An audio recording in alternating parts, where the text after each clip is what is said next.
Bonjour, bienvenue. Aujourd'hui, pas de recette. Aujourd'hui, je partage avec vous mon autre passion qui est le vélo. Alors, j'adore faire du vélo, j'adore aller travailler en vélo, ça m'arrive, faire du vélo, me balader dans les chemins, dans les bois, sur la route, enfin bref. Et je partage donc aujourd'hui avec vous mes vacances en vélo. Et ouais, on part en vacances avec le vélo, les sacoches et tout le team. Donc voilà, je vais vous montrer ça. Donc cette année, on est parti sur la vélo maritime. Alors c'est pas la première fois qu'on part, donc on a un petit peu d'équipement maintenant. Donc c'est une voie verte, enfin c'est une véloroute en fait, qui traverse l'Europe. Et nous, on a fait la portion Le Havre, la baie de Somme. La dernière fois, on avait fait 40 ans, donc vraiment le creux du Cotentin jusqu'au Havre, enfin jusqu'à Pont-l'Évêque. Et on n'a pas été jusqu'au Havre parce que, comment dire, il y a le pont de Normandie et c'est compliqué en vélo, il y a un danger en fait parce que les gens ils bombardent et puis t'as pas grand place. Et puis surtout, si tu le prends pas en vélo, il faut louer les services de quelqu'un pour qu'il te trimballe les vélos jusqu'à l'autre côté. Donc là, là c'est bien tombé puisque la gare du Havre était du bon côté. Donc on est parti de la gare du Havre, donc on a été jusqu'au Havre en train avec les vélos. Et après, on a fait le petit périple sur 5-6 jours en vélo. Allez, c'est parti, je vous montre tout ça. Nous voilà à la gare du Plessis-Belleville avec les vélos. Donc on est venu de Brégy en vélo. Bon, c'est pas le feu, il y a quoi, je sais pas, il y a combien 8 bornes, 9 bornes. Ouais, 8-9 km. Donc là, on attend le train pour aller à Paris Nord. Et après, on prend le train pour aller au Havre. Donc le train pour aller au Havre, il est direct. Alors, je suis passé à la boulangerie, acheter des pains au chocolat. Ouais, déjà. Et j'ai changé mon bidon parce qu'en fait, j'avais mis ça à l'envers, ce truc-là. Et ouais, ça commençait déjà. Donc, il y a eu ça, et aussi, on est parti, on avait oublié les gourdes. Donc, on est revenu pour chercher les gourdes. Voilà.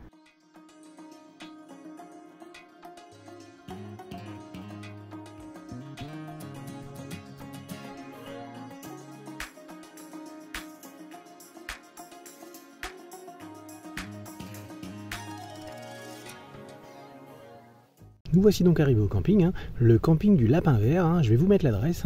Donc c'est un camping, enfin c'est plus un relais moto. Donc vous pouvez venir en moto, en vélo ou à pied, mais le gars il prend pas les bagnoles ou les camping-cars et choses comme ça.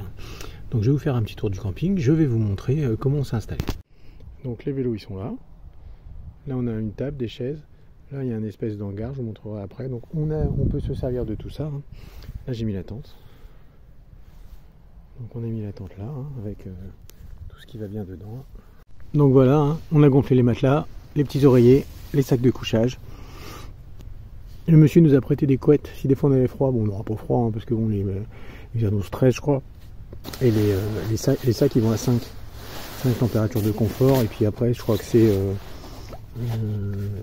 0 température limite. Donc bon ça va aller. Il nous a amené un bout de gâteau, ouais. Sa femme elle a fait un espèce de clafoutis à la cerise, il a amené 2 bouts de gâteau. Ils sont vraiment gentils comme tout. En fait ça c'est la maison. Et nous on est dans le hors-jardin, mais c'est un truc un peu organisé quand même. Donc là, il y a les toilettes, la douche, et le voici dans l'antre. Alors là, donc il y a des frigos, le grand frigo on peut s'en servir. Il y a une gazinière aussi, on peut se servir des gazinières, on peut se servir de tout en fait. Et voilà, ça fait comme un... Le gars il s'est fait une petite salle des fêtes à moitié, ouais. Il y a plein de canapés, plein de trucs. C'est un peu kitsch, mais bon. Au moins ce soir, on mangera pas dehors, quoi. On pourra manger à l'intérieur et puis profiter un petit peu de la lumière, parce qu'actuellement, 7h, 7h15, il fait nuit. Donc on pourra prolonger un petit peu la soirée avec de la lumière, quoi. Voilà l'adresse du camping. Donc je vous dis, c'est à quoi? C'est à 5 km de l'EV4, de la vélo maritime, et vous êtes tranquille, vous n'êtes pas obligé de tanquiller les 40 bornes pour être au tas tout de suite, la première journée si vous descendez au Havre. Ça fait un peu plus de 35 km, et en plus vous évitez une grosse côte le lendemain, parce qu'on peut récupérer un petit village qui s'appelle Les Tilleuls. Et voilà, nous voilà arrivés à Étretat, donc c'est joli comme tout, alors c'est très touristique quand même, donc avec les vélos. Donc les vélos sèche-linge, voyez, parce qu'en fait il fait beau, mais on est quand même au mois d'octobre et du coup c'est bien humide et le linge lavé n'a pas eu le temps de sécher. Voilà, on vient de sortir de Étretat. Alors ça grimpe, Étretat c'est tout en bas, donc pour y aller ça descend et pour repartir ça grimpe. Alors j'ai bien l'impression que la région elle est bien vallonnée. Je pense que jusque vraiment la Normandie c'est assez vallonné, et puis après quand on va repartir sur la baie de Somme, tout ça, ça sera plus plat. Et voilà les routes qu'on emprunte. Donc là, c'est une véloroute, c'est c'est fait juste pour rouler à vélo. Il n'y a pas de voiture, il n'y a rien. Il y a des petits trucs à l'entrée qui empêchent les voitures de passer. Et voilà. Et sinon, c'est de la route partagée, mais c'est la même largeur. Depuis hier, on a dû croiser 3 voitures. C'est vraiment bien pour ce truc-là. Quand on est en route partagée, c'est vraiment de la petite route de rien. Vous voyez, je vous montre. Donc, c'est vraiment un paysage de bocage. Hein. Là, je pense qu'on est sur une ancienne voie ferrée. Vous voyez, la route, elle est là-haut, au bout. Là. Voilà, on la voit. Voilà, on la voit. Voilà, c'est comme ça que ça se passe. Donc là, on est toujours en séchage de linge. Hein. Donc, le petit torchon sur le guidon et le caleçon derrière. Voilà. Et ça va sécher comme ça. Donc dès qu'on s'arrête pour manger, vous voyez comme il fait beau, on va mettre la tente, on va installer la tente et puis voilà, comme ça elle va bien sécher et ce soir nickel. C'est ça les petites barrières, comme ça empêche les voitures de passer et c'est nickel, c'est vraiment sécurisé pour les vélos. Alors petite pause repas, donc quelque chose de léger, un sandwich américain avec des cornichons et tout le tintouin, une grosse barquette de frites et de demi. Donc on est à Forberville ou Forbeuville, je ne sais pas comment que ça se dit. Et c'est sur la petite voie verte là et en plus entre Étretat et Fécamp et en plus là sur cette route là on peut récupérer en fait si on passe par là hop on récupère la voie verte donc franchement c'est bien servi, c'est pas très cher, je crois que c'est 8 € le truc quoi et c'est nickel hein. C'est beaucoup plus nickel que le jus d'orange à Étretat à quasiment 6 € la petite bouteille hein. Ouais vraiment Étretat, évitez hein. Évitez si vous voulez faire des économies ou que le voyage vous coûte pas trop un œil ou un rein, évitez les grosses stations parce qu'ils profitent même hors saison, c'est vraiment hors de prix hein. Alors le petit restaurant, enfin c'est une brasserie hein, ça s'appelle l'Atelier hein. Et vraiment on y mange bien, les prix sont raisonnables, c'est copieux hein. Là le sandwich, on a pris 2 américains, il y avait 3 steaks dedans, on n'a même pas pu finir hein. Là-dessus un café avec des mignardises, enfin bon, vraiment excellent hein. On est encore sur la petite voie là et on suit une route partagée, donc la vélo cauchoise ainsi que la vélo maritime. Oh, je le regrette le machin que j'ai mangé. Pente à 10.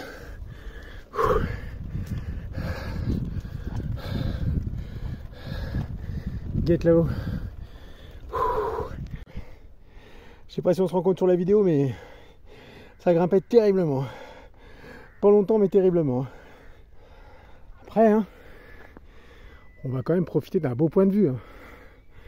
Ce qui est bien ici, c'est que chaque montée, tu as une découverte, chaque montée, la nature t'offre un point de vue. Et voilà les points de vue, c'est vraiment joli comme tout. On voit des bateaux, il y a une espèce de parc d'éoliennes au loin. Des éoliennes dans la mer. Je sais pas comment que ça s'appelle, comme des éoliennes dans la mer. Petite chapelle. Plus de mur. C'est fini. On a brisé les murs. Nous voilà donc à Fécamp et son petit port de plaisance, porte-plaisance et puis un peu port de pêche. Donc là il y a encore des falaises, derrière c'est la mer. C'est vraiment mignon, hein. C'est vraiment une petite cité balnéaire comme ça touristique, c'est sympa comme tout. Hein. Alors avant la sortie du port, il y a une petite route vraiment sur la droite. Faut vraiment pas la louper, hein. C'est une petite route, ça grimpe. Nous on a fait le choix de profiter des maisons et du voisinage en poussant. Mais putain de merde, mais comment dire, surtout faites attention, il y a un tout petit panneau, on le voit au dernier moment. Voilà la vue qu'on a de la petite chapelle, donc c'est vraiment un point culminant de Fécamp. Hein. Donc vous voyez tout au bout, c'est Étretat, on voit la mer, là il y a une espèce de phare, je sais pas ce que c'est. Et là la fameuse petite chapelle. Alors ça se paye, hein, parce qu'en fait, la route est barrée, donc dans Fécamp la route est barrée, on ne peut pas monter jusqu'à la petite chapelle, il faut faire un détour. Mais honnêtement, par rapport au point de vue, hein, c'est pas volé, hein, c'est vraiment de la sueur qui vaut le coup. Hein. Donc vous voyez, on voit les 2 petits ports, le port marchand, et on passe, alors où est-ce que c'est? Là vous voyez tout ça là, c'est des entrepôts de pêche. Il y a une criée à côté et la véloroute nous fait passer par là et c'est vraiment sympa. Ouais, on est vraiment au plus près de l'activité de pêche de la région. Et voilà, nous voilà arrivés à destination. Alors, on est à Saint-Pierre-en-Port, au camping Utopia des Falaises. Alors, le camping, il est un petit peu plus loin que la vélo maritime parce qu'en fait, le camping de la vélo maritime, il prenait pas les gens. C'était un camping où il y avait des gens qui avaient en fait des mobilhomes, à l'année, qui avait acheté des mobilhomes et le gars l'hiver il voulait pas s'embêter avec les pleutres comme nous en vélo, donc il a pas pris, il a pas voulu de nous. Et bon, du coup on a fait 5 bornes de plus pour aller dans un autre camping. Bon alors c'est une chaîne, hein, c'est pas des campings qu'on apprécie trop, nous on préfère les trucs un peu pas à la route, mais un peu pas cher, puisqu'en fait on a besoin de rien, on a besoin de ça, d'un petit peu d'herbe et des douches, c'est tout. Le reste, je veux dire, jouer au moulki, des machins comme ça, on s'en moque. La piscine. Ouais, même la piscine, tout ça. Et puis, la pêche le soir. Donc c'est une grosse journée, on a fait une grosse journée quand même, ça monte, ça descend, on a fait plus de 50 km. De toute façon, je vais essayer de bricoler quelque chose pour vous mettre mes liens Strava en description. Comme ça, vous aurez le tracé, vous pourrez récupérer le tracé, la trace, et ça sera plus simple pour vous si vous voulez, de votre côté, participer à cette aventure et faire un petit bout de la vélo maritime. Alors, au niveau de l'électricité dans les campings, bien souvent, c'est des prises comme ça. Donc, ça existe des adaptateurs. Hein. Moi, j'en ai acheté un sur Amazon. Je vais vous mettre le lien en description. Ça coûte une dizaine d'euros. Je l'ai dans la sacoche et comme ça me permet de me brancher dans les campings sur les emplacements en fait pour caravanes, camping-car, les choses comme ça.